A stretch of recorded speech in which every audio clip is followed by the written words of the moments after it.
மனம் வல்லாதிக்க சக்திகளை அழிக்கும் பேராயுதம்.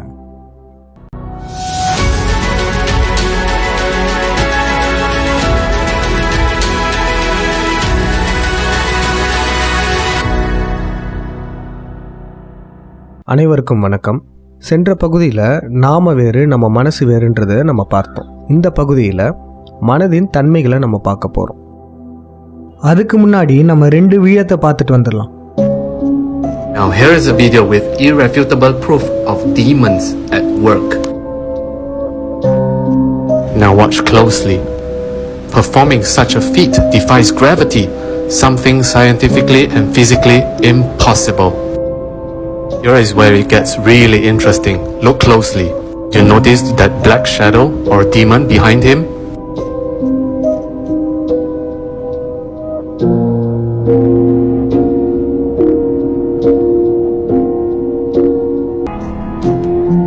The ending is really interesting as the demon finally shows itself. So, is this demons at work? இப்போ இந்த முதல் விஷயத்தில் ஒரு கெட்ட சக்தி அங்கங்கே வந்துட்டு போகிறதுல உங்கள் கண்ணுக்கு தெரியுதா? அந்த கெட்ட சக்தி வேற ஒன்றும் இல்லை, க்ரீன் ஸ்க்ரீன் தான். இதே போல் வெளிநாட்டில் நடந்த ஒரு டான்ஸ் ஷோவில் காமிச்சிருப்பாங்க. இப்போ அதை போட்டு காமிக்கிறோம்.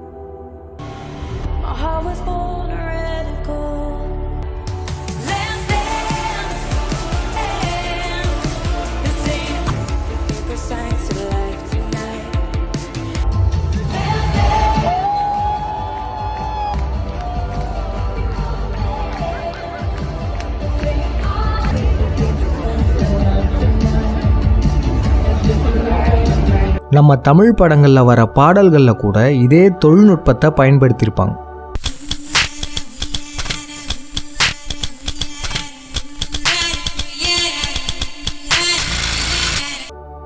பார்த்தீங்களா? இந்த செட்டில் உள்ள எல்லாருக்குமே இது தெரியும், க்ரீன் ஸ்க்ரீன் தான். அப்படி இருந்தும் எப்படியெல்லாம் நடிக்கிறாங்க பாருங்க. அதுவும் இந்த ஜட்ஜஸை பாருங்க. இவங்கெல்லாம் ஒரு பெய்டு ஆக்டர்ஸ், அதாவது காசுக்காக நடிப்பவர்கள். இவங்கள தான் நம்ம ஜட்ஜஸ்ன்னு நினச்சிட்டு இருக்கோம். இந்த ஷோவில் மட்டும் இல்லை, நமக்கு நீதி தரக்கூடிய ஜட்ஜஸ் கூட பெரும்பான்மையானோர் பெய்டு ஆக்டர்ஸாக தான் இருக்காங்க. இவங்க ஏன் ஆச்சரியப்படுற மாதிரி நடிக்கணும்? காரணம், முன்னாடி சொன்னது போல மனதை சுலபமாக ஏமாற்றிடலாம். இவங்க ஆச்சரியப்படுறத பார்த்துட்டு நம்ம மனமானது அதே உணர்வை நமக்குள்ளே ஏற்படுத்தும். நம்ம நன்கு ஆராயாம விட்டுட்டோன்னா, அதாவது மனம் போன போக்கிலே போனோன்னா, நம்மளும் உண்மையாகவே ஆச்சரியப்படுவோம். இதுதான் இவங்களுடைய வெற்றியும் கூட. அடுத்த விஷயம் பாருங்க. கண்ணை கட்டிட்டு நீங்க எது காமிச்சாலும் வந்துட்டு அவங்க கரெக்டா சொல்றாங்க. ரெடியா நீங்க? ஆதார் கார்டு. பொன்முத்து ராமலிங்கம், ஃபாதர் பாஸ்கரன்.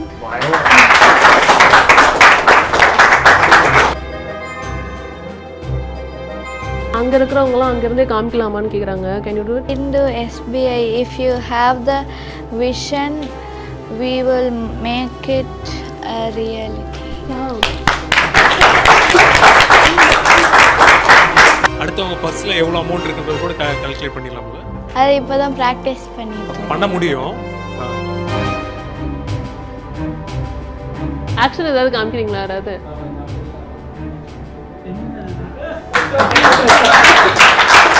அம்மா, இப்போ ஆக்சுவலாக நீங்கள் கையில் ஒரு கிளாத் வச்சுருக்கீங்க இல்லையா, மாஸ்க், அது இல்லாமல் வேறு மாஸ்க் யூஸ் பண்ணிவிட்டு உங்களால் கெஸ் பண்ண முடியுமா? அதை ட்ரை பண்ணி காமிக்கிறீங்களா? என் கையில் ஒரு ஆப்ஜெக்ட் இருக்குது, கீ செயின். இப்போ அவங்க ஒருத்தவங்க வந்து அங்கே ஆக்ஷன் காமிக்கிறாங்க துஷா. அவங்க என்ன பண்ணுறாங்கன்னு மட்டும் நீங்கள் சொல்லுங்கள். ரெடியா? ஹாய் வச்சாங்க.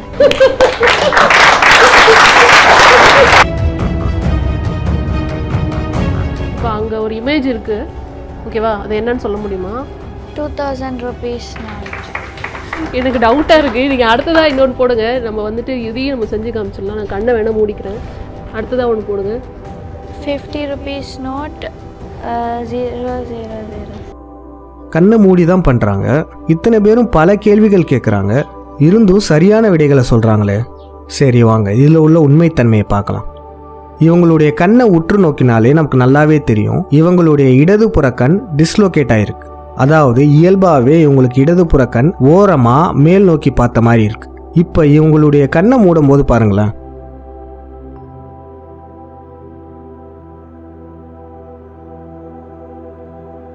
இடது புறத்தில் கொஞ்சம் ஓட்டை இருக்கிற மாதிரி வச்சுக்கிறாங்க. அதுவும் இதில் பாருங்க, கீழே குனிஞ்சு பார்க்குறாங்க. எல்லா முறையும் இவங்க பதில் சொல்லும்போது பார்த்தீங்கன்னா தலையை திருப்பிட்டே தான் பதில் சொல்லுவாங்க. காரணம், அவங்களுடைய இடதுபுற கண் வழியாக பார்க்குறாங்க. நீங்களே யோசிச்சு பாருங்க, ஒருத்தர் கண்ணை மூடிட்டே ஒரு பொருளை என்னால் பார்க்க முடியும் அப்படின்னு சொன்னார்னா அவர் ஏன் கண்ணில் துணி கட்டணும்? துணி கெட்டாமையே அவங்க பார்க்கலாம்ல. இந்த 2 விழத்து மூலம் நமக்கு என்ன தெரிய வருதுன்னா, நம் மனதை சுலபமாக ஏமாற்ற முடியும். அதனால இனிமே எந்த செய்தியை நம்ம கேட்டாலும் உடனே அது உண்மைன்னு நம்பிராம நன்கு ஆராய்ந்து அதனுடைய உண்மைத்தன்மையை நம்ம தெரிஞ்சுக்கணும். சரி, இப்போ நம்ம மனதின் தன்மைகளை பற்றி பார்க்கலாம். அதுக்கு முன்னாடி உங்களுக்கு ஒரு சிறு கேள்வி. மனிதர்களுக்கும் பிற உயிரினங்களுக்கும் உள்ள வித்தியாசம் என்ன? மற்ற உயிரினங்களை விட மனிதர்கள் இவ்வளவு அபார வளர்ச்சி அடைந்ததுக்கான காரணம் என்ன?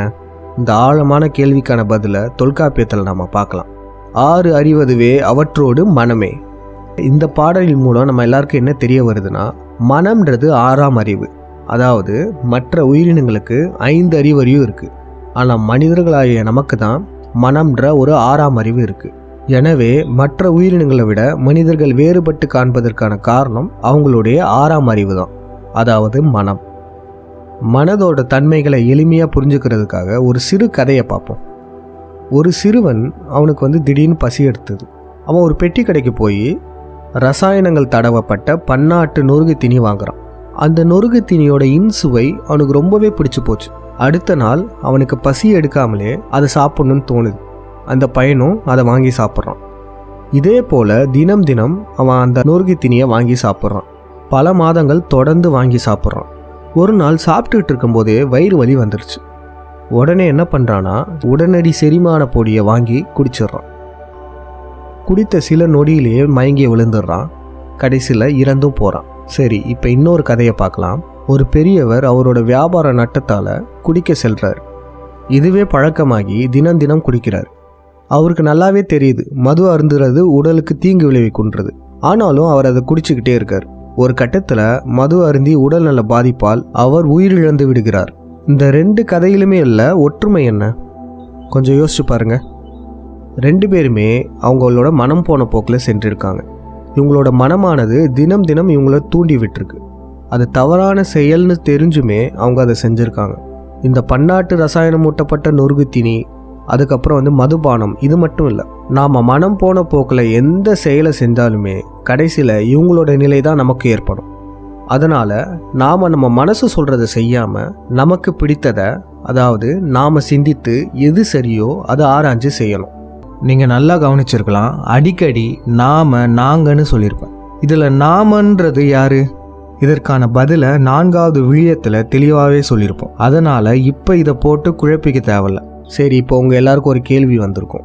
நமக்கு பிடித்த செயல் எது, நம்ம மனதுக்கு பிடித்த செயல் எது? இது 2ஐயும் நம்ம எப்படி கண்டுபிடிக்கிறது? ரொம்பவே சுலபம். நாம் செய்யும் ஒரு செயல் நமக்கோ அல்லது பிற நல்லவர்களுக்கோ கெடுதல் செய்யுமாயின் அது மனதுக்கு பிடித்த செயல்னு அர்த்தம். இதுவே நாம் செய்யும் ஒரு செயல் நமக்கோ அல்லது பிற நல்லவர்களுக்கோ நன்மை செய்யுமாயின் அது நமக்கு பிடித்த செயல்னு அர்த்தம். எப்பயுமே நமக்கு பிடித்த செயல் தான் நம்ம செய்யணும். இப்படி நம்ம எந்த ஒரு செயலை செஞ்சாலும் செய்கிறதுக்கு முன்னாடி இது நமக்கு பிடித்த செயலா இல்லை நம்ம மனதுக்கு பிடித்த செயலான்றத கொஞ்சம் ஆராய்ஞ்சு பார்க்கணும். சரிப்பா, அப்போ மனதோட வரையறை தான் என்ன அப்படின்னு கேட்குறீங்களா? மனம்னா வேற ஒன்றும் இல்லைங்க, எண்ணங்களை உருவாக்கும் ஒரு கருவி. இந்த மனம்ன்ற கருவி சுயமாகவும் இயங்கும். அதாவது நாம் இதை பயன்படுத்தலைன்னா அதுவே தானாக இயங்கும். அறிவியல் பூர்வமாக நம் மனம் ஒரு நாளைக்கு 6000 எண்ண அலைகளை உருவாக்குதுன்னு கணிச்சிருக்காங்க. இந்த 6000 எண்ண அலைகளில் பெரும்பாலான எண்ணங்களை மனதே உருவாக்கிடுது.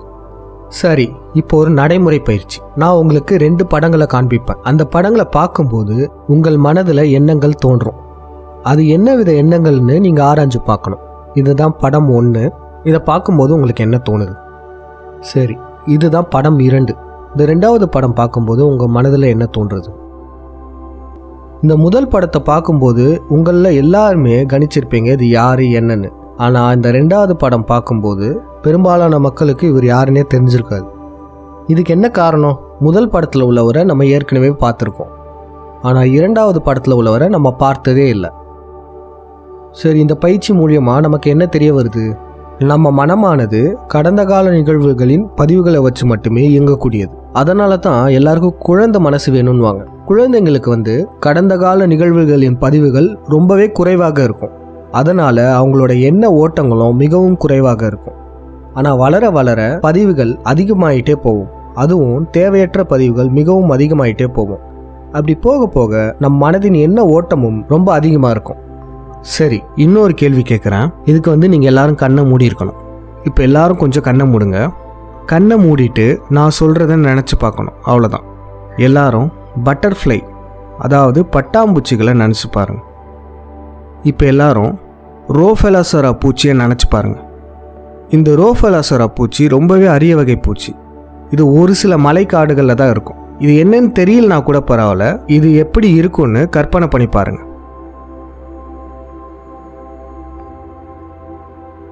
சரி, இப்போ எல்லாரும் கண்ணை திறந்துக்கலாம். முன்னாடியே சொல்லிட்டேன், மனம்ன்றது எண்ணங்களை உருவாக்கும் கருவி. இப்போ நான் சொன்னதை யோசிக்கும் போதும் கற்பனை பண்ணி பார்க்கும் போதும் உங்களுடைய மனதை நீங்கள் பயன்படுத்துகிறீங்க. உங்களுடைய மனம் நீங்கள் என்ன நினைக்கிறீங்களோ அதற்கு சம்மந்தப்பட்ட எண்ணங்களை உருவாக்கிட்டே இருக்கும். நான் முதல்ல பட்டாம்பூச்சின்னு சொல்லியிருப்பேன். அப்படி பட்டாம்பூச்சியை நினச்சி பார்க்கும்போது உங்கள் மனதில் என்னென்ன எண்ணங்கள் தோணுச்சு? ஒரு சிலருக்கு பச்சை நிற பட்டாம்பூச்சி தெரிஞ்சிருக்கலாம், ஒரு சிலருக்கு நீல நிற பட்டாம்பூச்சி தெரிஞ்சிருக்கலாம். இந்த மாதிரி ஒவ்வொருத்தருக்கும் ஒவ்வொரு விதமான பட்டாம்பூச்சி தெரிஞ்சிருக்கலாம். இதில் என்ன நடக்குதுன்னா, நான் பட்டாம்பூச்சியை நினச்சிக்கோங்கன்னு சொன்ன உடனேயே உங்கள் மனமானது கடந்த காலத்தில் சேகரித்த பட்டாம்பூச்சியை பற்றின பதிவுகளெல்லாம் வெளிப்படுத்தும். இன்னும் சொல்ல போனால், இப்போ உங்கள் மனதில் தோன்றிய பட்டாம்பூச்சியை கடந்த காலத்தில் நீங்கள் கண்டிப்பாக பார்த்துருப்பீங்க. ஒன்று நேரில் பார்த்துருப்பீங்க, இல்லை ஒரு பேப்பரில் பார்த்துருப்பீங்க, இல்லை டிவியில் பார்த்துருப்பீங்க. சரி, அடுத்ததாக நான் என்ன சொன்னேன்? ரோஃபெலாசரா பூச்சின்னு சொன்னேன். இந்த பேரை நீங்கள் யாருமே கேள்விப்பட்டிருக்க மாட்டீங்க. அதனால் நான் அந்த வார்த்தையை சொல்லும்போது உங்களுடைய மனம் தடுமாறி இருக்கும். ஏன்னா இப்போ நான் சொன்ன இந்த பூச்சியோட பேரை இதற்கு முன்னாடி நீங்கள் கேள்விப்பட்டதே இல்லை. இன்னும் சொல்ல போனால் இதுவும் பட்டாம்பூச்சியோட இன்னொரு பேர் தான். இதுலேருந்து நமக்கு என்ன தெரிய வருது? நம்ம மனம் உருவாக்கும் அனைத்து எண்ணங்களுமே நம்மளுடைய கடந்த கால பதிவுகள் தான். இப்போ எடுத்துக்காட்டுக்கு, இரவு நேரத்தில் எல்லாருக்குமே பேய் பயம் இருக்கும். நம்ம பின்னாடி ஏதோ ஒரு உருவம் இருக்கிற மாதிரி நமக்கு தோணும். இது உண்மையா பொய்யான்றதை எப்படி கண்டுபிடிப்பீங்க? ரொம்பவே சுலபம். நமக்கு பின்னாடி ஏதோ ஒரு உருவம் இருக்கிற மாதிரி நமக்கு தோணுதில்ல, அந்த உருவம் கடந்த காலத்துல ஏதாச்சும் ஒரு படத்துல பாத்தீங்களான்றத நீங்க பாருங்க. அப்படி கடந்த காலத்துல அந்த உருவத்தை ஏதாச்சும் ஒரு படத்துல பார்த்துருந்தீங்கன்னா, இப்போ உங்களுக்கு தோன்றிய காட்சியும் உங்கள் மனதில் தோன்றிய எண்ணமே தவிர வேற எதுவும் இல்லை. இதுக்கு நீங்க பயப்படவே தேவையில்லை. நான் முன்னாடியே சொன்ன மாதிரி தான், உங்கள் மனதை நீங்கள் பயன்படுத்தலைன்னா அது உங்களை பயன்படுத்திக்கும். அப்புறம் இந்த மாதிரி தான் தேவையே இல்லாத பயங்களெல்லாம் உருவாக்கும். அடுத்த பகுதி மிகவும் முக்கியமான பகுதி. அந்த பகுதியில் வல்லாதிக்க சக்திகள் நம்மளுடைய மனதை அவங்களுக்கு சாதகமாக எப்படி பயன்படுத்திக்கிட்டு இருக்காங்கன்றத நம்ம பார்க்க போகிறோம். சரி, ஒரு நடைமுறை பயிற்சி. நீங்கள் ஒரு நாளைக்கு உங்களுக்கு பிடித்த விடயங்கள் என்ன செய்கிறீங்க, உங்கள் மனதுக்கு பிடித்த விடயங்கள் என்ன செய்கிறீங்கன்னு நீங்கள் கவனித்து பார்க்கணும். நன்றி, வணக்கம். சென்ற பகுதியிலேயே நீங்கள் பல கேள்விகள் கேட்டிருக்கீங்க. அந்த பல கேள்விகளுக்கான பதில் நம்ம அடுத்தடுத்த வீடியோங்கள்லேயே இருக்கும். அந்த பதில்களெல்லாம் இப்பயே நம்ம சொல்லிட்டோன்னா அப்புறம் சுவாரஸ்யமாக இருக்காது.